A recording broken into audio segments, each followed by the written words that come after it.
The great American psychologist Abraham Maslow theorized that our main basic human need is for shelter. Let us relate this to Nigeria. Nigeria has a 17 million housing deficit.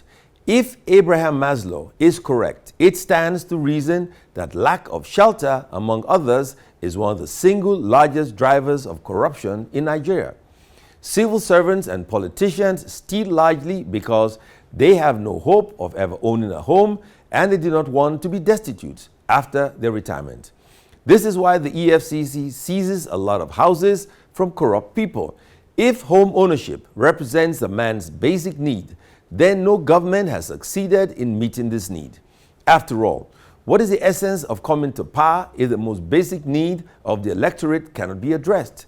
Nigeria needs to solve this challenge because if we do, we will go a long way to improve the Human Development Index of Nigeria and reduce the misery level and ignite the type of economic activities that will ease our current recession while also fighting corruption.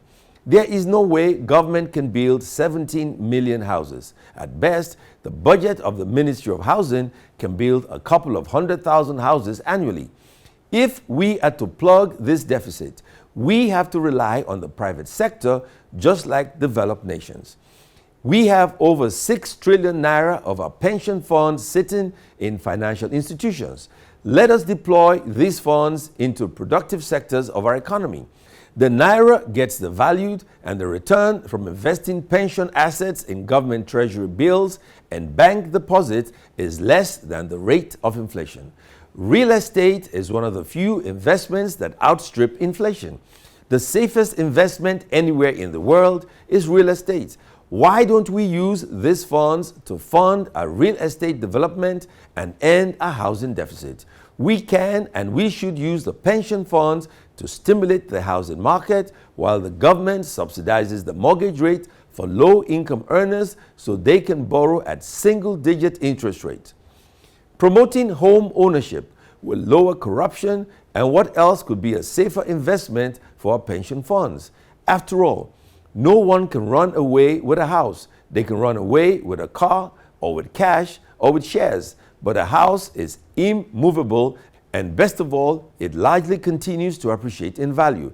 It only makes common sense to use pension funds in this way. And I don't even see why government has to sell land to property developers and private housing estates builders in the first place. In my opinion, if you want to build houses for the masses, government should give you land free of charge. Of what use is the land when it has no property or farm on it? At least if you allow people build on it, government can charge them property taxes. Our president and governors live in houses paid for by taxpayers. It is time we return the favor to the taxpayers and the masses. It is time we begin running Nigeria in a business-like manner and provide our people the dividends of democracy. It is time we deliver on the promised change. My name is Ben Murray Bruce, and I just want to make common sense.